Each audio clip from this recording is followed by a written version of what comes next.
Hi all, crazy മമ്മേറിന്റെ പുതിയൊരു എപ്പിസോഡിലേക്ക് എല്ലാവർക്കും സ്വാഗതം. ഇന്നത്തെ വീഡിയോ എന്ന് പറയുന്നത് ഞങ്ങളുടെ സ്വന്തം സ്നേഹാലയത്തെ പറ്റിയാണ്. സ്നേഹാലയം എന്ന് പറയുന്നത് ഞങ്ങളുടെ ആൻറ്റി നടത്തുന്ന ഒരു ബോയ്സ് ഹോമാണ്, മീൻസ് ഓർഫനേജ് ആണ്. നിങ്ങൾക്ക് അതിനെക്കുറിച്ചാണ് ഇന്ന് ഞങ്ങളുടെ വീഡിയോ സ്പെഷ്യലായിട്ട് ചെയ്തേക്കുന്നത്. അതിൻ്റെ ഫുൾ ഡീറ്റെയിൽസ് ആയിട്ട് ഞങ്ങൾ ഇന്ന് കാണിക്കുന്നതായിരിക്കും.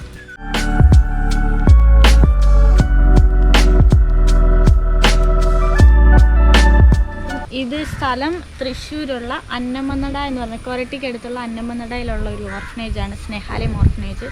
അതിൻ്റെ പരിസരമാണിത്. ഈ കാണുന്നത് സ്നേഹാലയം ഓർഫനേജിൻ്റെ ഫ്രണ്ട് ഭാഗമാണ്. അവർ ഈ ബിൽഡിങ് ഫുള്ളായിട്ട് ഞങ്ങളിന്ന് കാണിക്കാൻ പോകുന്നത്. അപ്പോൾ ആദ്യം മുറ്റത്തുനിന്ന് തുടങ്ങാം. പക്ഷെ റോഡായില്ല, റോഡ് വരാൻ പോകുന്നതേ ഉള്ളൂ, റോഡ് നടന്നുകൊണ്ടിരിക്കുന്നേ ഉള്ളൂ. ഓർഫനേജ് കുറേ വർഷമായി തുടങ്ങിയിട്ട്, പക്ഷെ അതിൻ്റെ ഈ പോർഷനിലുള്ള ബിൽഡിങ്ങും ഇതിൻ്റെ കാര്യങ്ങളും എല്ലാം ഇപ്പം സ്റ്റാർട്ട് ചെയ്തിട്ട് ഏകദേശം 3 വർഷം ആവുന്നേ ഉള്ളൂ. പണി നടന്നുകൊണ്ടിരിക്കുകയാണ്. നമ്മുടെ ഇപ്പോൾ ഈ കാണിക്കുന്ന എന്താണ്ട് ഈ ലൊക്കേഷനിലൂടെ ആയിരിക്കും റോഡ് വരിക. സോ അതിൻ്റെ എൻട്രൻസ് എന്ന് പറയുന്നത് ഇതായിരിക്കും. ബാക്കി അതിൻ്റെ ഹോളും ബാക്കിയുള്ള സെറ്റപ്പും എല്ലാം കൂടെ ഈ സൈഡിൽ വരും. അതുകൊണ്ട് ആ പഴയ ബിൽഡിങ്ങിലോട്ടുള്ള എൻട്രിയാണ് ആ ചുമപ്പും അതിന് മുകളിലുള്ള ആ നീലയും. ഇതിന് ബാക്കിയുള്ള എൻട്രൻസും ബാക്കിയുള്ള പണികൾ ഇനി ഇങ്ങോട്ട് ഫ്രണ്ടിലോട്ട് ചെയ്യാനുള്ള കുറേ ഉണ്ട്, അതൊന്നും ആയിട്ടില്ല. നിങ്ങൾക്കപ്പോൾ ഇതിനകത്തുള്ള ഞങ്ങളുടെ ഇവിടുത്തെ കുട്ടികളെയും ബാക്കിയുള്ള കാര്യങ്ങളെല്ലാം കാണിക്കുന്നതാണ്. അപ്പം നമ്മൾ ഓർഫനേജിലോട്ട് കയറാൻ പോവാണ്. ഇവിടെ പണി നടക്കുന്നുണ്ട്, ഈ വേസ്റ്റ് എല്ലാം ഇങ്ങനെ കിടക്കുന്നു. ഇനി ഇവിടെ ഓഡിറ്റോറിയം കാര്യങ്ങളൊക്കെ വരാൻ പറ്റും. ഇവിടുത്തെ മെയിൻ ഹോള്, ഓഫീസ്, അങ്ങനെയുള്ള കാര്യങ്ങളെല്ലാം വരാൻ പോകുന്നത് ഇവിടാണ്. ഇതിപ്പം നമ്മൾ കയറാൻ പോകുന്നത് ഇപ്പം ഫ്രണ്ട് ഭാഗം. നമ്മൾ അതുവഴിയൊക്കെയാണ് കയറി വരുന്നത്. വണ്ടി കയറി വരത്തില്ല, സ്കൂട്ടർ മാത്രമേ കയറി വരത്തുള്ളൂ. ഇവിടെ വഴിയായി കഴിയുമ്പോൾ ഓക്കെ ഫ്രണ്ട് ഭാഗത്തോട്ട് കയറുകയാണ്. ഇതാണ് ഹോള്. ഇതാണ് നമ്മുടെ ഹോള്.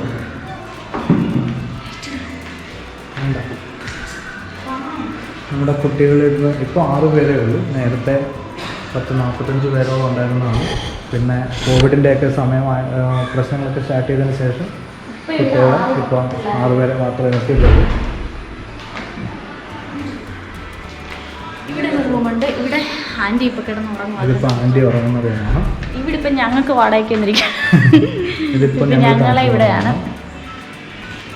അതിലാണ് കിടക്കുന്നത്. ഇത് എൻ്റെ പപ്പാടെ 3ാമത്തെ പെണ്ണാണ് ജെയിനി എന്ന് പറഞ്ഞാൽ. അത് ഞങ്ങൾ കാണിക്കണം.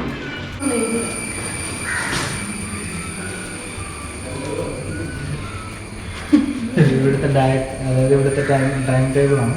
അത് ഇതായില്ല, എല്ലാ കാര്യങ്ങളും ചെയ്യുന്നതാണ്. അതൊന്നും ആയിട്ടില്ല, ആയി വരുന്നതേ ഉള്ളൂ. അപ്പം ഇതാണ് ഇവിടുത്തെ കിച്ചൺ. ഇതും പണിയൊന്നും കഴിഞ്ഞിട്ടില്ല, പണിയൊക്കെ നടന്നുകൊണ്ടിരിക്കുകയാണ്. ഒരു ചെറിയ കിച്ചൺ, എന്നാൽ അത്യാവശ്യം വലിയ കിച്ചൺ. ഇവിടെ എല്ലാം ഇതായിട്ട് കിടക്കണം. പിന്നെ ഇത് വെളിയിലോട്ടുള്ള അതാണ് സ്റ്റോർ റൂം. ഇതാണ് ഇത് വെളിയിലോട്ട് പോകാനുള്ള വഴിയാണ്. പിന്നെ ഇവിടെ ഒരു ചെറിയ, ഇതാണ് ഇവിടുത്തെ സ്റ്റോർ റൂം എന്നൊക്കെ പറയാം. പച്ചക്കറിയൊക്കെ ഇങ്ങനെ സൂക്ഷിച്ച് വെച്ചിരിക്കുന്ന ചെറിയൊരു റൂം. ഇത്രേ ഉള്ളൂ. പിന്നെ നമ്മൾ വരുമ്പോൾ ഒരു കിച്ചൺ. പിന്നെ ഇവിടാണ്, ഇത് ചെറിയൊരു കോറിഡോർ പോലെ. ഞാൻ മുമ്പേ പറഞ്ഞില്ലേ, നമ്മുടെ എൻട്രി വരുന്നത് അവിടെ നിന്നായിരിക്കും. ഇത് ഫുൾ പണി കഴിഞ്ഞ് കഴിയുമ്പോൾ ഇതായിരിക്കും മെയിൻ എൻട്രൻസ് ആയിട്ട് വരുന്നത്. ഇത് നോക്കാം. ആ മെയിൻ ഹാളും അതിൻ്റെ ഓഫീസും എല്ലാം അങ്ങോട്ട് മാറും. സോ അവിടെ നിന്നായിരിക്കും പിന്നെ ഈ ബാക്ക് ഇവിടെ നിന്നായിരിക്കും നമുക്ക് എൻട്രൻസ് വരിക. ബാക്കിയുള്ള റൂമും ബാക്കിയുള്ള സെറ്റപ്പ് എല്ലാം ഇങ്ങോട്ട് വരും. 45ഓളം കുട്ടികളുണ്ടായിരുന്നു. അതിനകത്ത് ഇപ്പോൾ ഉള്ളത് 6 പേരേ ഉള്ളൂ. പിന്നെ ഞാൻ പയർവോറിനുണ്ടാക്കി. എൻ്റെ സ്വന്തം പേര് ആൻറ്റി കേൾക്കണ്ട. എൻ്റെ സ്വന്തം പേര്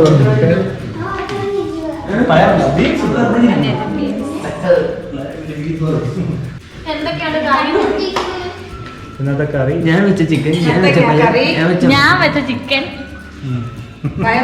ഞാൻ വെച്ച പയറ്, മത്തങ്ങ, ഞാൻ വെച്ച മത്തങ്ങ, ഞാൻ കാച്ച പപ്പടം,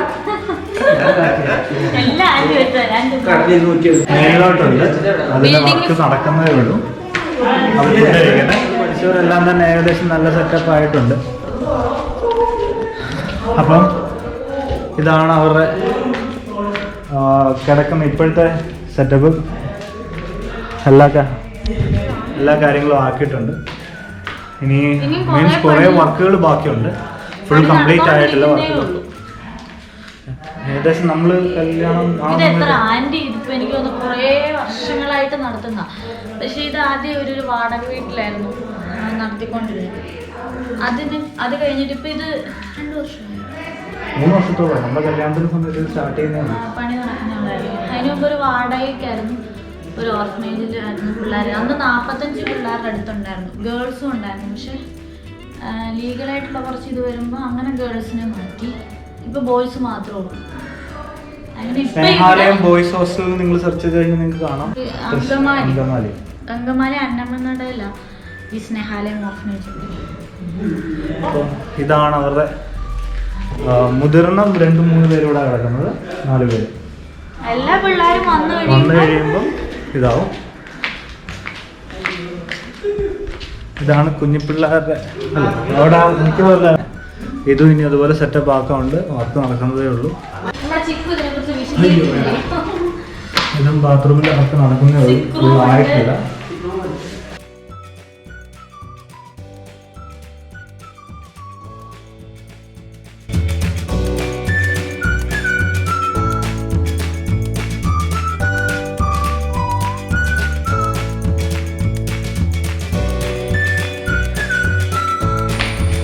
ലൈബ്രറിക്ക് വേണ്ടി ഉണ്ടാക്കിയിട്ടേക്കുന്നതാണ്. ഇതിന്റെ പണിയൊന്നും കഴിഞ്ഞില്ല. ഇത് ലൈബ്രറി, ഇത് സിക്ക് റൂം, സ്നേഹാലയം എന്നുള്ളതാണ്. ഇതാണ് മുകളിലേക്കൂടെ അതിൻ്റെ എൻട്രി വരിക. മുകളിലും താഴെയും 2 എൻട്രി വരുന്നതായിരിക്കും.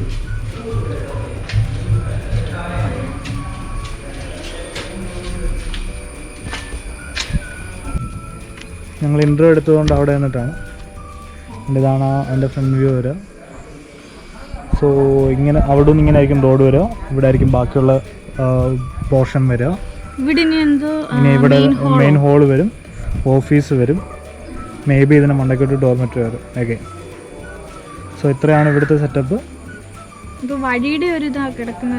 വഴിയുടെ പ്രോബ്ലം ഉണ്ട്. ഒരു 100 മീറ്റർ ഇവിടെ കിട്ടാറുണ്ട്. അതോടെ കിട്ടിക്കഴിയുമ്പോഴത്തേക്കും നമുക്ക് വഴി സെറ്റാവും.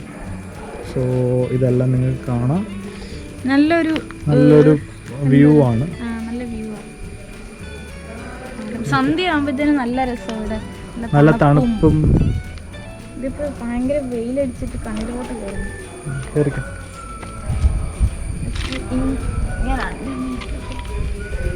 ഇതാണ് ഞങ്ങളുടെ ജെയിൻ ആൻറ്റി, നമ്മുടെ ലാഡിയുടെ മൂന്നാമത്തെ അപ്പം ആൻറ്റിയാണ് ഇവിടുത്തെ എല്ലാം ഇവിടുത്തെ ഓൾനോളാണ്, വുമൺ ഇൻ ചാർജ് എന്നൊക്കെ പറയാം. അപ്പോൾ ഓർഫനേജിൻ്റെ ഇവിടെ നേരത്തെ 10-45 കുട്ടികളുണ്ടായിരുന്നപ്പം മുതൽ ഏകദേശം 11 വർഷമായിട്ട് അധ്വാനിക്കുന്ന 16 വർഷമായിട്ട് ഈ ഓർഫനേജിന് 16 വർഷത്തിൽ 6 വർഷം നമ്മുടെ കൂടെ കുഞ്ഞുങ്ങളുണ്ടായിരുന്നു. അതിനുശേഷം ആൺപിള്ളാരെയും പെൺപിള്ളാരെയും രണ്ടായിട്ട് വേർതിരിച്ച് ആൺപിള്ളാരെ അനിയൻ്റെ കൂടെ പെൺകൊച്ചുങ്ങളെ ഞങ്ങളുടെ കൂടെ ആക്കി. അങ്ങനെ അത് കഴിഞ്ഞ് ആൺകുട്ടികളുടെ സ്ഥാപനത്തിന് ഗവൺമെൻറ്റിൻ്റെ അംഗീകാരം ലഭിക്കും, പെൺകുട്ടികളുടെ ലഭിക്കാതെ ഇരുന്നപ്പോൾ ഞങ്ങളത് സ്റ്റോപ്പ് ചെയ്തു. അങ്ങനെ പിന്നെ കുറച്ച് നാൾ കുഞ്ഞുങ്ങൾ ഞങ്ങളുടെ കൂടെ ഉണ്ടായിരുന്നു. ഇപ്പോൾ പുതിയ ബിൽഡിങ് പണിതപ്പം വീണ്ടും കുഞ്ഞുങ്ങൾ ഞങ്ങളോടൊപ്പം തന്നെയായി. വളരെ സന്തോഷമുണ്ട്. ഒത്തിരി പ്രതികൂലങ്ങളിലൂടെയൊക്കെ ഞങ്ങൾ പോകേണ്ടി വന്നു. സ്ഥാപനം നടത്തിക്കത്തില്ല, അടച്ചു പൂട്ടിക്കും എന്ന് വരെയുള്ള നിലയിൽ ഞങ്ങൾക്ക് ഒത്തിരി എതിർപ്പുകളൊക്കെ ഉണ്ടായി. എങ്കിലും അതിൻ്റെ നടുവിലൊക്കെ ദൈവം ഞങ്ങളെ നടത്തി, ഞങ്ങളുടെ കുഞ്ഞുങ്ങളെ ദൈവം നടത്തി. 45 കുഞ്ഞുങ്ങളോളം ഞങ്ങളോടൊപ്പം ഉണ്ടായിരുന്നു 2010, 11, 12 കാലഘട്ടത്തിലൊക്കെ. അത് കഴിഞ്ഞ് ഈ കൊറോണ സീസൺ വരെ 22 കുഞ്ഞുങ്ങൾ ഞങ്ങളുടെ കൂടെ ഉണ്ടായിരുന്നു. കൊറോണയുടെ സമയത്ത് ഓർഫനേജ് കൺട്രോൾ ബോർഡിൻ്റെ നിർദ്ദേശപ്രകാരം കുഞ്ഞുങ്ങളെ ഞങ്ങൾ പൂർണ്ണമായിട്ട് മാറ്റി അവരുടെ പല സ്ഥലങ്ങളിലേക്ക് അവരെ വിട്ടു. അവരുടെ കുടുംബമുള്ളവർ, വീടുള്ളവരുണ്ട്, ബന്ധുക്കളുള്ളവരുണ്ട്. അങ്ങനെയുള്ള ഇടങ്ങളിലേക്ക് അവർ പോയതിന് ശേഷമായിട്ട് ഇപ്പോൾ 6 കുഞ്ഞുങ്ങളെ ഞങ്ങളുടെ കൂടെ ഉള്ളൂ. 5 പേരേ ഉള്ളൂ ഇപ്പം ഞങ്ങളുടെ കൂടെ. ബാക്കി കുഞ്ഞുങ്ങൾ ഇതുവരെ വന്നിട്ടില്ല. കാലമായിട്ട് മാറ്റി നിർത്തില്ലേ? അപ്പോൾ ഇനിയും ബാക്കി കുഞ്ഞുങ്ങൾ വരാനുണ്ട്. അതേപോലെ കൊറോണയൊക്കെ തീരുമ്പോഴത്തേക്കും ബാക്കി കുഞ്ഞുങ്ങളൊക്കെ വരുമെന്ന് ഞങ്ങൾ കരുതുന്നു. ഒക്കെ ഇപ്പം ഇവിടെ ഏറ്റവും മൂത്തത് പഠിക്കുന്ന ആരാണ്? ഇപ്പോൾ ഇതിനകത്തുള്ളതിൽ ഏറ്റവും മൂത്തത് +2 പാസ്സായ ഒരു മോനുണ്ട്, വിഷു. അവൻ ഇടുക്കിക്കാരനാണ്. അവന് ഹോട്ടൽ മാനേജ്മെൻറ്റ് പഠിക്കാനാണ് ആഗ്രഹം. അതിന് ഉള്ള കാര്യങ്ങളൊക്കെ ഞങ്ങളിങ്ങനെ അന്വേഷിക്കുന്നുണ്ട്. അതിനുള്ള സ്പോൺസറിങ് ഒക്കെ റെഡി ആകാനുണ്ട്. അപ്പം തന്നെ നമ്മുടെ മോന് ശാരദി എന്ന് പറഞ്ഞൊരു മോൻ ഞങ്ങളുടെ കൂടെ ഉണ്ട്. അവന് അപ്പനില്ല അമ്മയില്ല, തീർത്തും ഓർക്കണം. അപ്പോൾ അവനെ ഞങ്ങൾ ITA പഠിപ്പിച്ചു. അവനിനിയും ട്രെയിനിയായിട്ട് അവന് ജോലിക്ക് കയറാം. അപ്പോൾ വണ്ടിയൂടെ പഠിച്ചെങ്കിലേ കയറാൻ ഒക്കത്തുള്ളൂ. അപ്പം വണ്ടി പഠിച്ചുകൊണ്ടിരിക്കുകയാണ്. അത് പഠിച്ച് ലൈസൻസ് എടുത്താൽ അവന് ട്രെയിനിയായിട്ട് കയറാം. നമ്മുടെ വീഡിയോയിലെ മോഹൻരാജ് എന്ന് പറയുന്ന ആ കുട്ടിയാണ് ഈ പറയുന്ന ശാരദി എന്ന് പറയുന്നത്. അവനെ ഞങ്ങൾ ശാരദി എന്നാണ് വിളിക്കുന്നത്. അവൻ്റെ വീട്ടിൽ വിളിക്കുന്ന മോഹൻരാജ്. അവൻ്റെ ഒഫീഷ്യലി. പിന്നെ വേറെ 2 കുഞ്ഞുങ്ങൾ പാലക്കാടുകാരുണ്ട്. അപ്പം ഞാൻ എൻ്റെ ജോലി തിരക്കിനിടയിൽ അവരെ ഈ ഡൈനിങ് ടേബിളിൽ കൊണ്ടുവന്നിരുത്തി അവരെ അക്ഷരം പഠിപ്പിക്കും. ട്യൂഷനും അവരുടെ ട്യൂഷൻ ടീച്ചറും എന്താ പറയുക, അവരുടെ മമ്മിയും എല്ലാ കാര്യങ്ങളിലും ഇങ്ങനെ പോന്നു. അങ്ങനെ സന്തോഷമായിട്ട് പോകുന്നു. വളരെ സന്തോഷമുണ്ട്. പിന്നെ ആൻറ്റിയുടെ ഞങ്ങളുടെ കൂടെ ഞങ്ങളുടെ അനിയനും ഫാമിലിയും ഉണ്ടായിരുന്നു. 12 വർഷം അവരുടെ ഹെൽപ്പ് ഞങ്ങൾക്ക് വളരെ അനുഗ്രഹമായിരുന്നു. വളരെ ഉത്തരവാദിത്വത്തോടെ അവർ ആ ജോലി കഴിഞ്ഞ നാളുകളിൽ ചെയ്യാനിടയായി തീർന്നു. ഇപ്പോൾ കുഞ്ഞുങ്ങളെ ഞങ്ങൾ അവിടുന്ന് ആ പഴയ ബിൽഡിങ്ങിൽ നമ്മുടെ എല്ലാവരും എന്ന് പറയുന്ന ഒരു വ്യക്തിയുടെ ബിൽഡിങ്ങിൽ വാടകയ്ക്കായിരുന്നു നമ്മുടെ സ്ഥാപനം മുന്നോട്ട് പോയിക്കൊണ്ടിരുന്നത്. അങ്ങനെ ആ സ്ഥാപനത്തിൽ നിന്ന് പുതിയ ബിൽഡിങ് വന്നപ്പോൾ കുഞ്ഞുങ്ങളെ അവിടുന്ന് മാറ്റി. ഞങ്ങൾ ഇങ്ങോട്ട് മാറാനിരുന്നതിൻ്റെ കാരണം ഞങ്ങൾ ആദ്യമായിരുന്ന വാടക വീട് പെട്ടെന്ന് മാറി കൊടുക്കണമെന്ന് അതിൻ്റെ ഓണർ ഞങ്ങളെ അറിയിച്ചപ്പോൾ അങ്ങനെ ഞങ്ങൾ മാറിയത് കൊണ്ടാണ് ഇവിടേക്ക് ഞങ്ങൾ വരാനിടയായത്. ഇല്ലെങ്കിൽ ഇവിടെ അനിയനും കുടുംബം തന്നെ കുഞ്ഞുങ്ങളുടെ കൂടെ തുടരുമായിരുന്നു. അങ്ങനെ ഒരു സാഹചര്യത്തിൽ അങ്ങനെ മാറേണ്ടി വന്നു. അപ്പോൾ അവരുടെ കൂടെ ആരുമില്ല. ഇപ്പോൾ കുഞ്ഞുങ്ങൾ ഞങ്ങളുടെ കൂടെയാണ്. കർത്താവ് അനുവദിച്ചാൽ ഇത് കുറച്ചുകൂടെ ഡെവലപ്പ് ആക്കണം എന്ന് ഞങ്ങൾ പ്രതീക്ഷിക്കുന്നു. ഇതിൻ്റെ ഒത്തിരി വർക്ക് ഇനിയും തീരാനുണ്ട്. ഒത്തിരി പുറകു ഭാഗമൊക്കെ തേക്കാനും പിന്നെ ബാത്റൂമിൻ്റെ ബാക്കി പണികളൂടെയൊക്കെ തീരാനായിട്ട് കുറച്ചുകൂടെ ഉണ്ട്. ഒത്തിരി കാര്യങ്ങൾ ഇനിയും ചെയ്ത് തീർക്കാനുണ്ട്. ഇതെല്ലാം പൊതുജനത്തിൻ്റെ ഹെൽപ്പാണ്. അതാണ് എനിക്ക് എടുത്തു പറയാനുള്ളത്. ഞങ്ങളുടെ ഒരു നന്മയും ഞങ്ങൾക്കില്ല. എല്ലാം ദൈവം ഞങ്ങൾക്ക് ദാനം തന്നത് പൊതുജനങ്ങളിലൂടെയാണ്. ഞങ്ങളുടെ സകല നന്മയും ദൈവം ഞങ്ങൾക്ക് ദാനമായി തന്നത്. നാട്ടിലുള്ള എല്ലാം, പ്രത്യേകിച്ച് ഞങ്ങളുടെ അന്നമനട പഞ്ചായത്ത് ഞങ്ങൾക്ക് വളരെ ഹെൽപ്പാണ് എല്ലാ കാര്യങ്ങൾക്കും. ഇപ്പം ഇങ്ങനൊരു സ്ഥാപനം നടത്തിക്കൊണ്ട് പോകുന്നതിൻ്റെ ബുദ്ധിമുട്ടെല്ലാം ഉണ്ട് താനും. പക്ഷെ എന്തായാലും ഇത്രയും സക്സസ്ഫുൾ ആയിട്ട് നടത്തിക്കൊണ്ട് പോകാൻ ഇവർക്ക് പറ്റുന്നുണ്ട്. പിന്നെ എനിക്ക് നിങ്ങളോട് പറയാൻ ഉള്ളത് എൻ്റെ ആങ്ങളയുടെ മോളാണ് എൻ്റെ ഗ്ലാഡീസ് കുട്ടൻ. അവളുടെ തക്ക തുണയാണ് എൻ്റെ ലിബിൻ മോൻ. ഞങ്ങളുടെ കുഞ്ഞുങ്ങൾ വളരെ ഹാപ്പിയാണ് അവർ. പിന്നെ നിങ്ങളെ ഈ ചാനൽ പരമാവധി ഷെയർ ചെയ്യുക, സപ്പോർട്ട് ചെയ്യുക. കുഞ്ഞുങ്ങൾ തുടങ്ങിയിട്ടേ ഉള്ളൂ. ലൈക്ക് അടിക്കുക, ഷെയർ ചെയ്യുക. അതെൻ്റെ ഒരു അപേക്ഷയാണ്. അവരെ പ്രോത്സാഹിപ്പിക്കുക. നിങ്ങളുടെ എല്ലാ പ്രോത്സാഹനവും ഞങ്ങളുടെ കുഞ്ഞുങ്ങൾക്ക് ഉണ്ടാകുമെന്ന് ഞാൻ വിശ്വസിക്കുന്നു. Okay, thank you. അപ്പോൾ നമ്മുടെ സ്നേഹാലയത്തിൻ്റെ ഓൾ ഇൻ ഓൾ ആയ 2 പേരാണ്. ജയനാൻറ്റി നിങ്ങൾക്ക് ഓൾറെഡി ഞാൻ പരിചയപ്പെടുത്തി. ഇതാണ് നമ്മുടെ സിംസൺ അങ്കിൾ. ഇവരാണ് 16 വർഷത്തിന് മുമ്പ് നമ്മുടെ ഈ ഒരു പ്രസ്ഥാനം സ്റ്റാർട്ട് ചെയ്യുന്നത്. അപ്പം ബാക്കിയുള്ള കാര്യങ്ങൾ ഇവർ പറയും. 1996 ഈ കൊരട്ടി എന്ന് പറയുന്ന സ്ഥലത്ത് ഒരു മിഷണറി പ്രവർത്തനമായുള്ള ബന്ധത്തിൽ ഞാൻ കടന്നു വന്നത്. നൂർനാട്, അതുപോലെ തന്നെ കൊരട്ടി, കോഴിക്കോട്, ചേവായൂർ ഈ മേഖലകളിലുള്ള കുഷ്ഠരോഗികളുടെ സമൂഹത്തിലെ ഒരു മിഷണറിയായിട്ട് ഞാൻ പ്രവർത്തിക്കുകയാണ്. ഏതാണ്ട് 2014 വരെ ആ സമൂഹത്തിലുള്ള ഒരു പ്രവർത്തനം സജീവമായിട്ട് പ്രവർത്തിക്കുവാനായിട്ട് കഴിഞ്ഞു. പക്ഷേ ഇപ്പോൾ ആ പ്രവർത്തനം ഇല്ല. ആ ഒരു കാലയളവിൽ 2005 ഈ മുരുകൂര് ഡിവൈൻ ധ്യാന കേന്ദ്രത്തിന് തൊട്ടടുത്തായിട്ട് ഒരു പഴയ ഒരു ഹൈവേ റോഡുണ്ട്. ആ റോഡിൻ്റെ സൈഡിലായിട്ട് മുരിങ്ങൂർ കുഷ്ഠരോഗ കോളനി എന്നാണ് പറയപ്പെടുന്നത്. അതൊരു തെരുവാണ്. യാചകരും ഇവരൊക്കെ ഉൾക്കൊള്ളുന്നതായ ഒരു തെരുവ്. അപ്പം ആഴ്ചയിൽ ഒരു ദിവസം ഞാൻ ആ സമൂഹത്തിൽ കടന്നു പോയിരുന്നു. അവിടെ ഒരുപാട് കുഞ്ഞുങ്ങളുണ്ടായിരുന്നു. അവരൊക്കെ കുറച്ച് നാളുകൾ കഴിഞ്ഞതിന് ശേഷമാണ് നമുക്ക് മനസ്സിലായത് അച്ഛനും അമ്മയൊന്നും ഇല്ലാത്ത, ബന്ധുക്കളും ഒന്നുമില്ലാതെ ഇവരുടെ ഇടയിൽ വന്ന് പെട്ടുപോയ ചില കുഞ്ഞുങ്ങൾ. അങ്ങനെയുള്ളൊരു സാഹചര്യം വന്നപ്പോൾ ആണ് ദൈവം എനിക്ക് നൽകിയ, ഇതിനു മുൻപ് തന്നെ ദൈവം എനിക്ക് ഇങ്ങനെ ഒരു ശുശ്രൂഷ, ഒരു വിഷൻ ഉണ്ടായിരുന്നു. അപ്പോൾ അതിൻ്റെ സമയമായപ്പോൾ 2005 ഒരു 13 കുട്ടികളെ ആ തെരുവിൽ നിന്നും ദൈവം എന്നെ പരിമേൽപ്പിച്ചു. അവർക്ക് നല്ല വിദ്യാഭ്യാസം കൊടുക്കാനും അവരെ വളർത്താനും ഒക്കെയുള്ള സജീവമായ പ്രവർത്തനങ്ങളായിരുന്നു. ഈ സമീപപ്രദേശത്തുള്ള ആളുകളുടെ പബ്ലിക്കിൽ നിന്നുള്ള അവരുടെയൊക്കെ സഹകരണങ്ങൾ ദൈവം ഒരുക്കി തന്നു. കുഞ്ഞുങ്ങൾക്ക് വേണ്ടുന്നതായ ഭക്ഷണങ്ങളും വസ്ത്രവും വിദ്യാഭ്യാസവും കൊടുത്തു. ഇപ്പോൾ ഏതാണ്ട്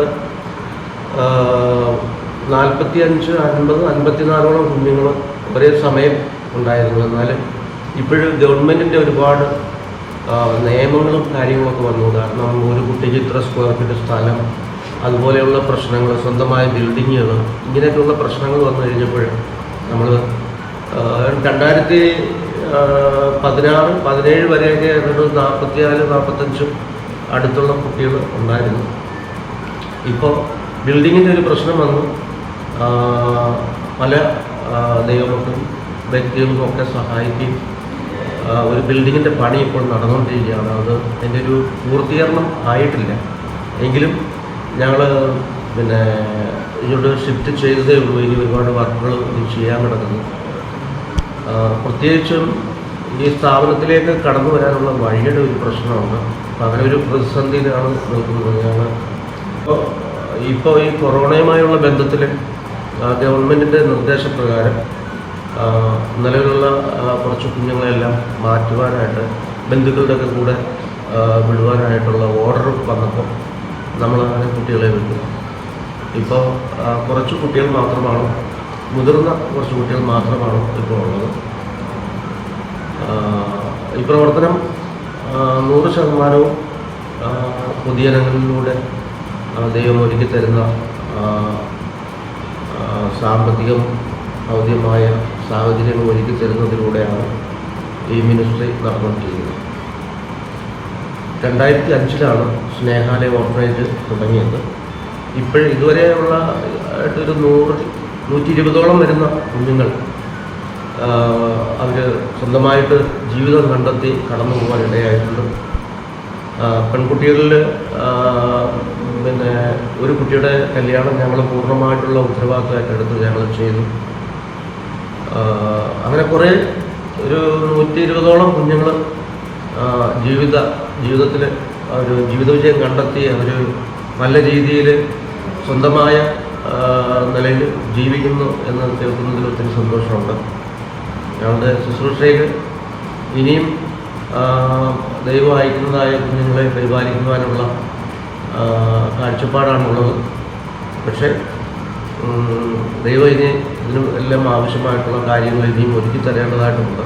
ഇതുവരെ ഉള്ള കാര്യങ്ങൾ അത്ഭുതകരമായിട്ടാണ് ദൈവം നടത്തിക്കൊണ്ടിരിക്കുന്നത്. ഇത് എൻ്റെ വൈഫാണ്, പുള്ളിക്കാരിയാണ്.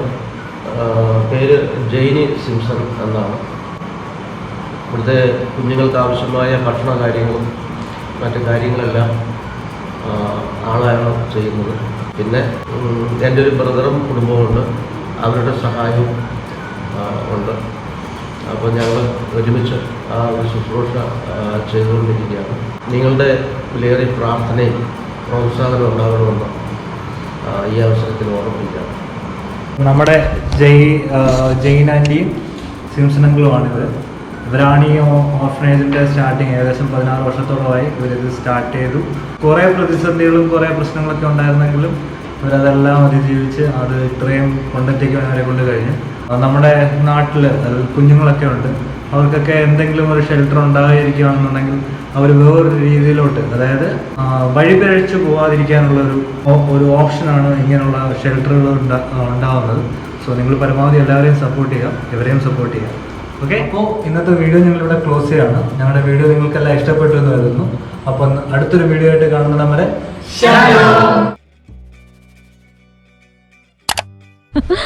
അല്ല കിറ്റി കുറെ പേര് ഒപ്പിച്ചു തരാന്ന് പറഞ്ഞിട്ടുണ്ട് പിള്ളേരെ.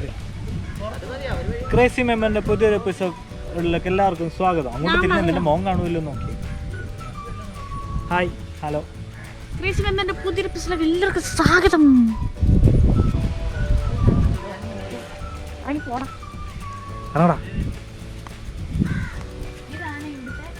നിക്ക് അമ്മ താഴേക്കല്ലോ. ഇനി തിരിഞ്ഞോ? അതിന് ഫ്രണ്ട് കടന്നു പറ. ഇതാണ്